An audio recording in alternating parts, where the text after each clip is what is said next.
Hey guys, back today with some more health tips for you as we finish up the first full week of school. Sleep has been at the top of my mind. Everyone in my family seems to be feeling a little run down today, and sleep is actually something that I see a lot of clients put on the back burner, when really, if we start with sleep, a lot of other things that are health related can fall into place, because without quality sleep, your body really cannot function optimally, and it trickles into other areas. So it can affect obviously your focus and your cognitive abilities. It can affect your mood. It can affect your hormone cycles, which then can affect other things like the pain that you're feeling, mood swings, and whatnot.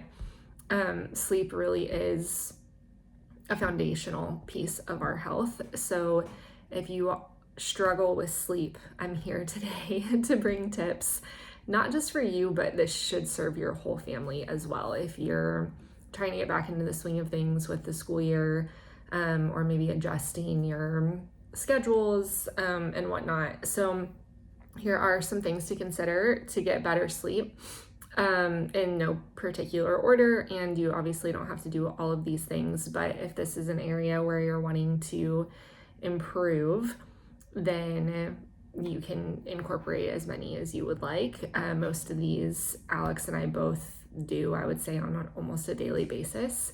So here we go. We'll jump right in.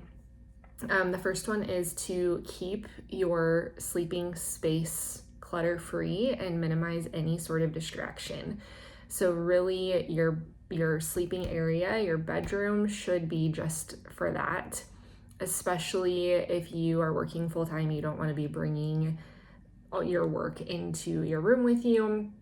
The more clutter that you have, your mind picks up on that, and it's harder for your mind to settle down as well. So just being aware of the space and anything that you have laying around, things that can quickly be picked up. Maybe do like a quick sweep every night and make sure that everything is clear and clutter free, and that will help your mind to settle down a little bit as well.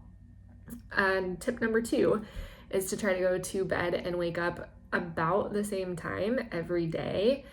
This really allows your body to function optimally, especially if you're able to accomplish this without using an alarm clock. So using an alarm clock can inhibit our sleep cycles. Actually, if you're setting it for a time when you are ending up in a really deep sleep, that can make you feel more groggy in the morning.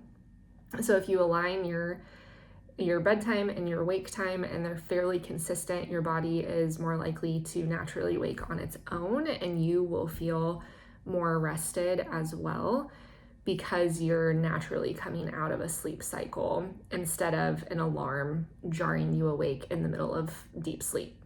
So keeping that time frame somewhat consistent, even on the weekends, which I know is where people get hung up, or if you have older kids who are in evening activities, I know that can throw off rhythms, but try to keep things, if your ideal bedtime is 10, keep it between 9:45 and 10:30 as often as you can, and that sets your body up for success in the long run.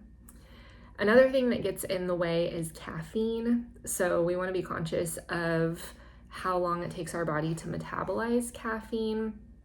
And like I said in the beginning, there's a lot of things health-wise that we try to fix, but if our sleep is disrupted, then it's harder to fix the other thing, and caffeine is one of those. We can easily get into this vicious cycle of not sleeping well, relying on caffeine to get through the day, and then overdoing it on caffeine, so therefore we don't sleep as well, and it just continues to unravel from there.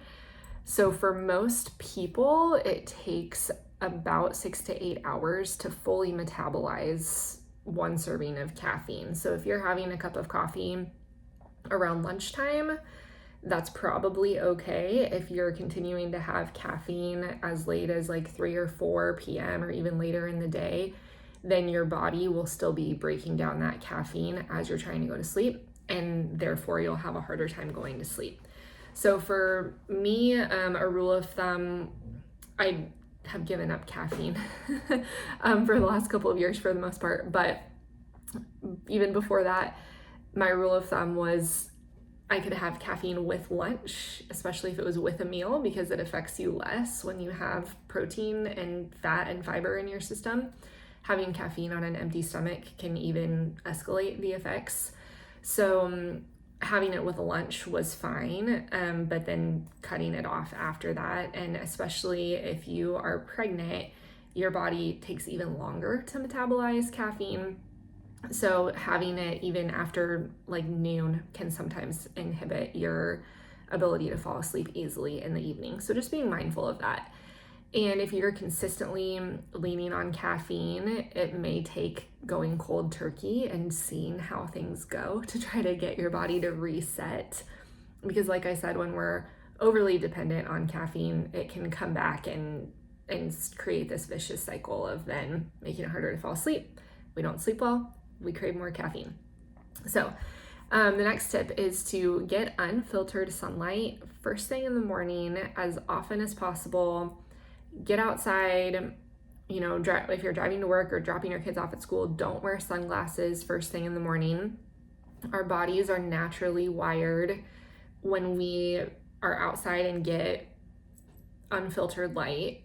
The red light triggers our body and wakes us up and resets our hormones for the day, and also basically signals to your brain, okay, this is the beginning of the day, and in approximately 12 to 15 hours we're going to be unwinding. So if you back it up, what you're doing first thing in the morning actually affects your quality of sleep in the evening. And getting that unfiltered light is one of the easiest things that you can do. I mean, seriously, just like drive, your morning commute, do that without sunglasses, and you've got your morning light, and it's keeping your circadian rhythm in sync, which will allow your body to sleep better and get into a more restful, deep sleep overnight as well. So that's one of like the easiest things that you can do. And this one's great for kids, especially if you have early risers. Just send them outside.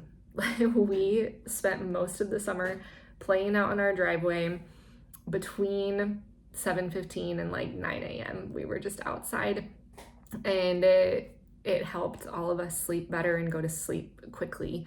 So, this is one of the easiest things to do for the whole family. The next tip is to stop eating and drinking alcohol at least 2 hours before bed. So this goes hand in hand, but they do affect your body a little bit differently. Food, you want to be done eating 2 to 3 hours before bedtime, because you want your body to fully digest that meal before you're going to sleep. And if you're still digesting, it will impact the quality of sleep that you're getting. So late night snacking really pushes back all of your sleep cycles and doesn't allow for as much REM sleep on the back end of the night. Plus, you're usually that first 3 to 4 hours that you're sleeping is really deep, restful sleep. But if your body is distracted by digesting, then it can't get into as deep of a sleep. It's more focused on breaking down that food. So if you give your body time to break down that meal fully and then go to bed, it will be able to detox and help you get into a deeper sleep, and all of those necessary functions can then kick into gear once that food is cleared out of your stomach, as well as alcohol. So I paired them together because you don't want to be drinking alcohol 1 or 2 hours after a meal, especially right before you go to bed.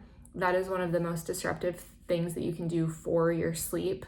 I'm not saying that you shouldn't be drinking, period, but if you are prioritizing your health goals and you want to have more restful sleep, alcohol is not the answer for that. Similar to caffeine, it's going to disrupt your sleep patterns. It will make you more tired the next day. Then you're more likely to rely on it to fall asleep.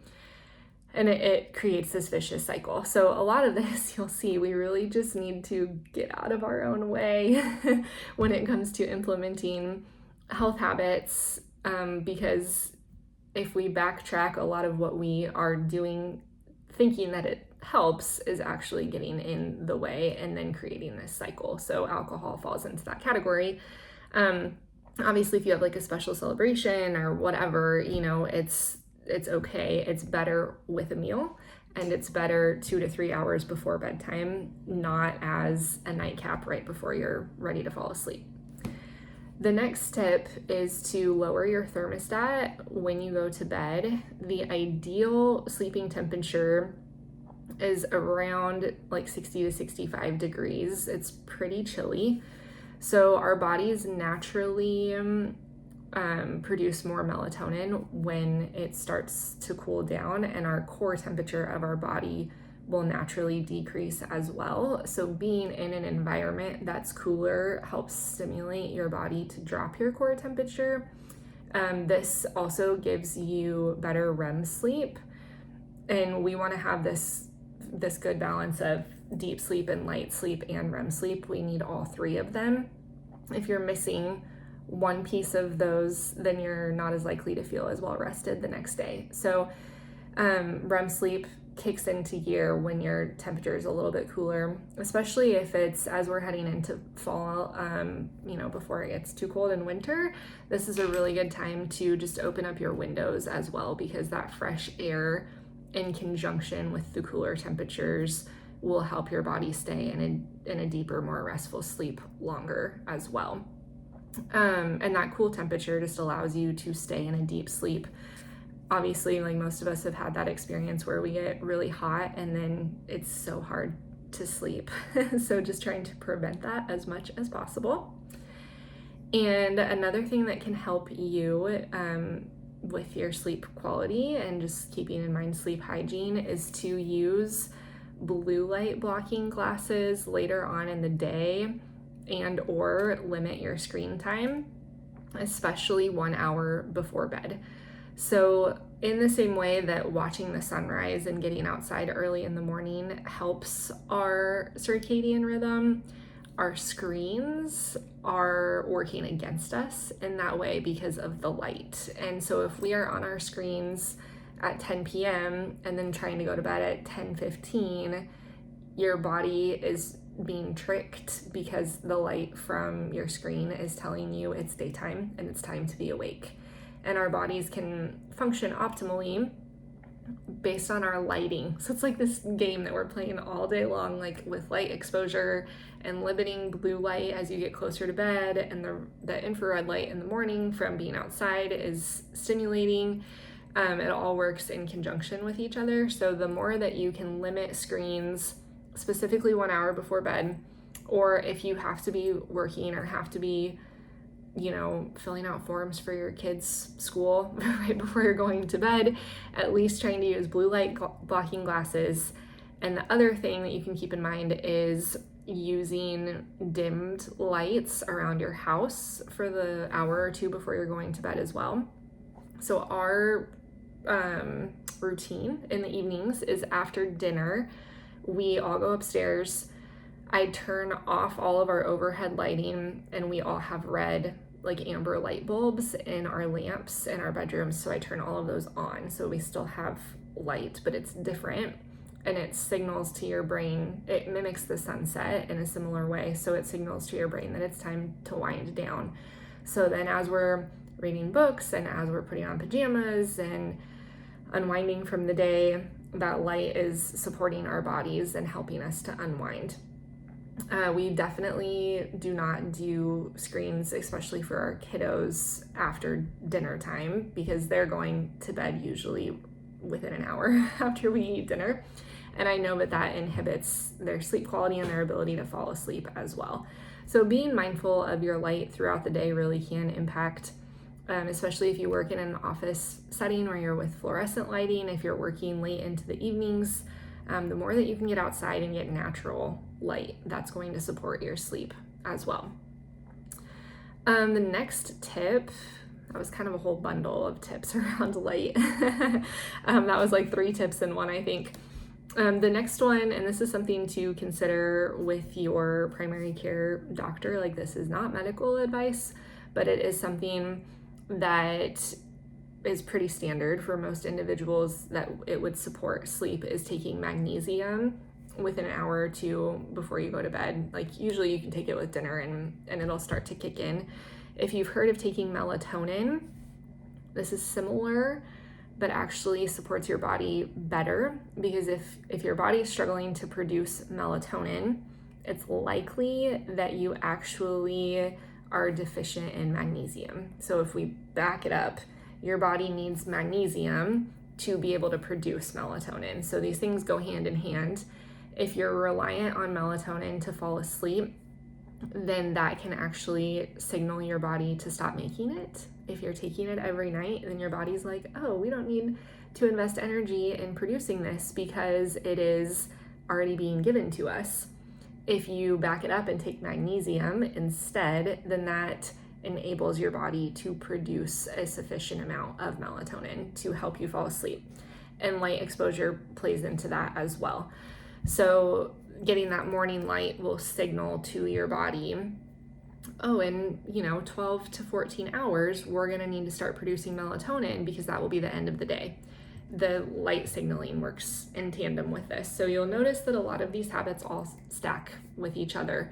And again, you can consult your physician with magnesium, but it has worked well for me, and I've recommended it with a lot of clients and seen positive results. So that is a helpful tool, especially because it's relatively inexpensive in terms of a supplement. And our diet, even if you're eating a super clean, whole food, nutrient dense diet, most of our food sources in today's world are not as nutrient dense as they were 30 to 40 to 50 years ago. So sometimes we do need those supplements when we can't get our the proper intake through food alone, and magnesium would fall into that category for me. So another thing that you can keep in mind is creating a routine that you stick to every night. And this is funny to me because so many parents do this with their kids, but we don't do it with ourselves. And that's fair, because by the end of the day, a lot of times we're just fried and we need a break. And sometimes we do want to veg and watch Netflix and we're on screens right before bed. So I totally get it. But if you think about how well this works for your kids to have a routine and to stick to it diligently, you could also apply that to yourself. So whether it's doing a face mask before bed or like having some extra skincare steps, putting on lotion or a body oil before bed, changing out of like casual athleisure and actually putting on pajamas. These are all things that will signal your brain, okay, let's like your kids. Like, we read a book, we go to the bathroom, we put on pajamas, we say a prayer, we go to bed. It's very similar for adults as well. So you can be creative here and make that routine whatever you want it to be, but having a routine and sticking to it more often than not will also help your body adapt for a restful night's sleep. And then the last thing to keep in mind is to have your room be as dark as possible. Any little tiny light can affect your sleep quality. So this looks like getting blackout curtains and covering all of your windows. It looks like, if you have an alarm clock that lights up, have it like under your bed where the light's not shining right in your face. So if you need to hear it in the morning, you can, but you don't have to physically have that light shining at you. Night lights, remove those, especially for kids, as much as you can, even though I know we're in a season right now where that's part of the routine is turning the night light on. And also any, if you think about like if you have an air purifier or a humidifier or like a fire alarm, any of those things with red flashing lights on them, you can just take a Sharpie and color over it, or you can take a little piece of like electrical tape and cover the light. But that light can be stimulating. Again, it goes back to the whole light conversation. Probably could have just kept this a whole sleep tip session down to light alone, because that does just play a really big part in our sleep quality. So hopefully you can take one or two of these tips and implement them to instill better sleep, because then that lays the foundation really for any other sort of health goal that you might have, whether it includes building strength or having just a clearer mind during the day, being more patient, having fewer mood swings, or feeling more in control of your mood. All of those things are dependent on the sleep that you're getting the night before. And I didn't even mention like food cravings.